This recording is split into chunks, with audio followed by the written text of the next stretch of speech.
Dan untuk membahas kasus ini secara lebih dalam, kami telah terhubung dengan Ketua Komisi Perlindungan Anak Indonesia, Ai Mariati Soliha, dan psikolog klinis forensik Cassandra Putranto. Selamat sore Bu Ai dan Mbak Cassandra.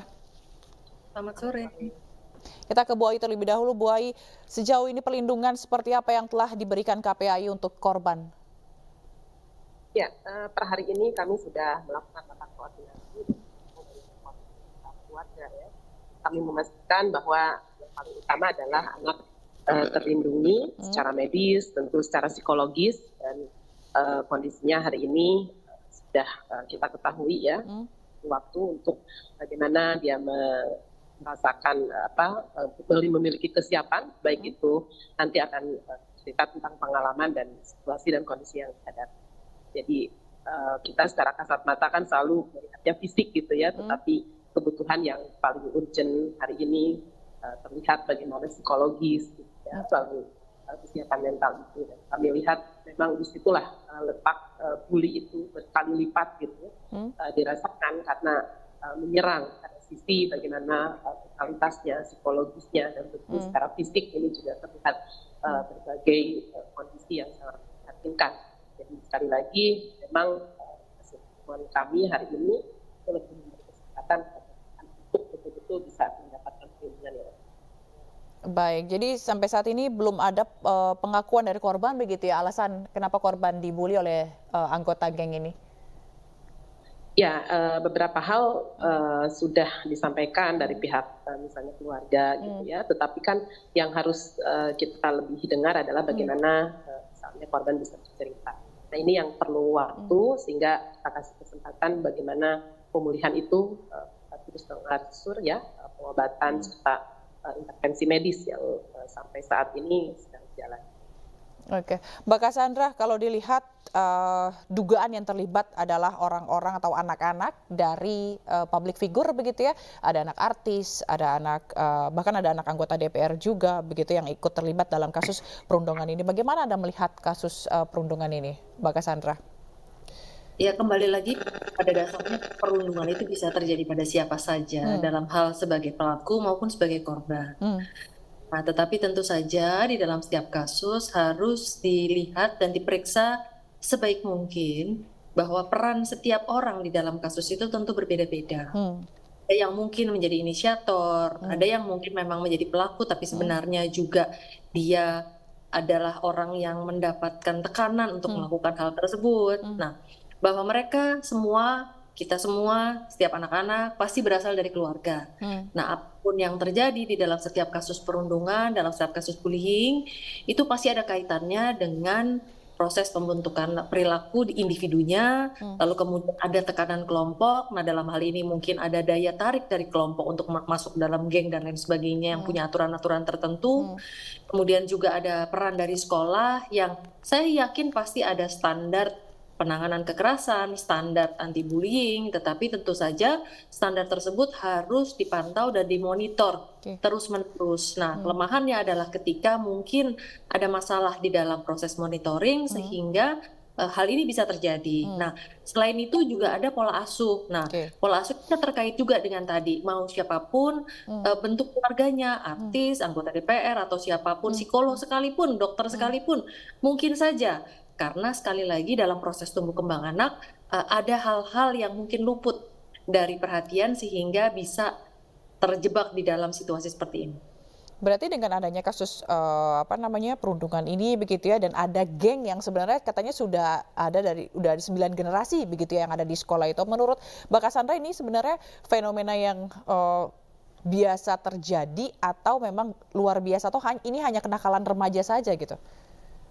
Saya kira kalau memang sudah ada kejadian tindak pidana, kita tidak bisa menyatakan ini sebagai sebuah kenakalan remaja biasa ya, karena kan berarti sudah melibatkan kepolisian dan tentu saja sudah ada proses pemeriksaan dan bahkan kita dengar tadi sudah naik ke tahap penyidikan. Nah, persoalannya adalah bahwa bentuk-bentuk kekerasan di sekolah mungkin sudah ada dari sejak berpuluh-puluh tahun yang lalu gitu ya. Dari sejak tahun 80-an itu juga sudah ada, tetapi bentuknya berbeda-beda dan alasannya juga berbeda-beda. Nah, tentu sekali lagi diperlukan peran serta tidak hanya orang tua, guru, bahkan mungkin bisa melibatkan alumni supaya bisa membuat hal ini tidak terjadi. Karena seperti tadi disebutkan ada 9 generasi atau apapun begitu ya. Nah, pasti kan ada yang generasi di nomor 1 itu ya, mungkin bisa setelah keluar itu harus tetap bisa berperan untuk adik-adik kelasnya agar tidak sampai ini terjadi. Saya kira dengan adanya situasi ini, kita berharap bisa dijadikan juga pembelajaran bagi sekolah-sekolah lain untuk mengaktifasi kembali peran alumni agar tidak terjadi hal-hal seperti ini. Baik, Bu Ai, tadi Mbak Cassandra bilang bahwa ada pengaruh begitu ya dari generasi-generasi sebelumnya terhadap generasi-generasi di bawahnya. Bagaimana untuk memutus mata rantai ini? Apa peran KPA yang akan dilakukan? Ya, untuk dengan kami dalam pengawasan karena sudah bisa pendidikan, sebetulnya kan hari ini sedang mendapatkan momentum perhatian dari pemerintah ya. Kita bisa lihat dari aturan regulasinya, kemudian partisipasi di lapangan, lalu peningkatan daya dan apa saja yang harus dimiliki sekolah terkait implementasi secara operasional. Nah, dalam kasus ini kita melihat ada ketimpangan, ada gap ya, yang juga implementasinya belum terintegrasi di sekolah. Sehingga kalaupun dibilang ada lagi ekosistem lainnya, yaitu asuhan, pendidikan, ya, mungkin juga perkawanan dengan budaya, lalu ada lagi tadi belum maksimalnya misalnya ruang edukasi, ruang tata laksana dan prasarana di sekolah yang bisa mendukung ya situasi dan kondisi tanpa kekerasan. Ini yang seharusnya menjadi poin-poin krusial. Saya meyakini bahwa ketika salah satu ekosistem ini putus gitu ya, luput, maka yang terjadi yang berulangan tadi sudah mengalami sesungguhnya kalau dibilang lebih dari sekali oleh sekolahnya, maka tidak ada sarana misalnya untuk pengaduan di seluruh lingkungan sekolah atau bahkan luputnya pengasuhan yang bisa menghantarkan dia untuk cerita tentang nyaman pada keluarga.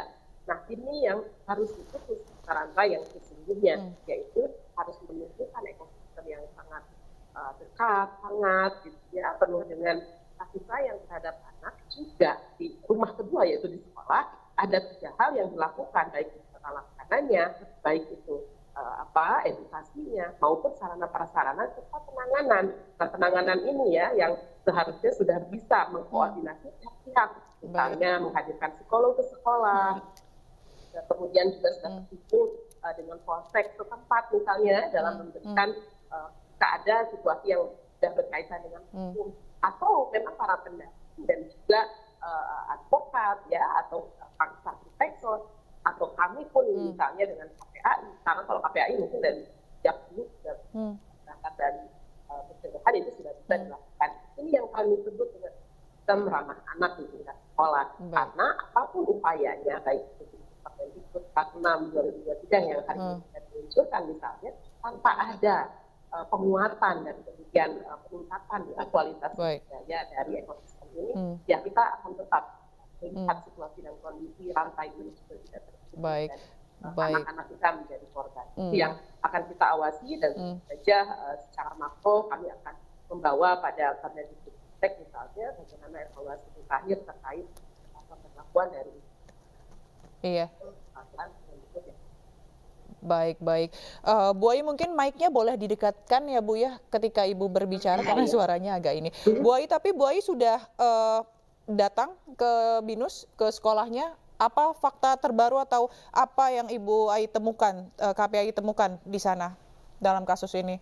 Ya, karena ini koordinasi awal kan kami dengan pihak Polda Metro Jaya ya, kemudian juga dengan PPA dalam memastikan situasi korban terlindungi, kemudian proses hukum juga berjalan. Karena tadi ditemukan lebih dari 1 orang, kemudian juga ada keberulangan, tentu kami minta usut tuntas dan apapun yang menjadi temuan kepolisian itu untuk menjadi bagian yang tak terpisahkan.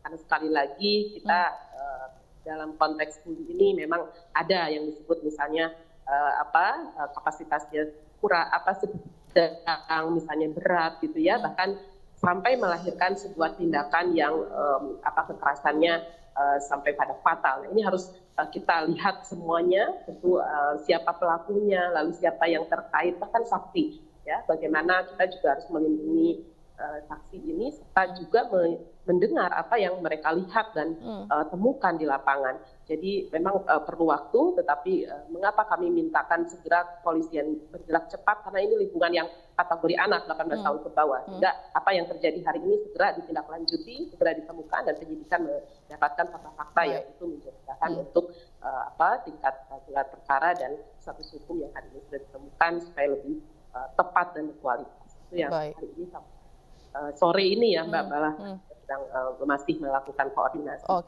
Oke, baik. Lalu apa saja sebenarnya hukuman yang tepat untuk para pelaku? Kita akan tanya ke Mbak Cassandra, tapi jangan dijawab dulu, Mbak, karena kita harus break terlebih dahulu.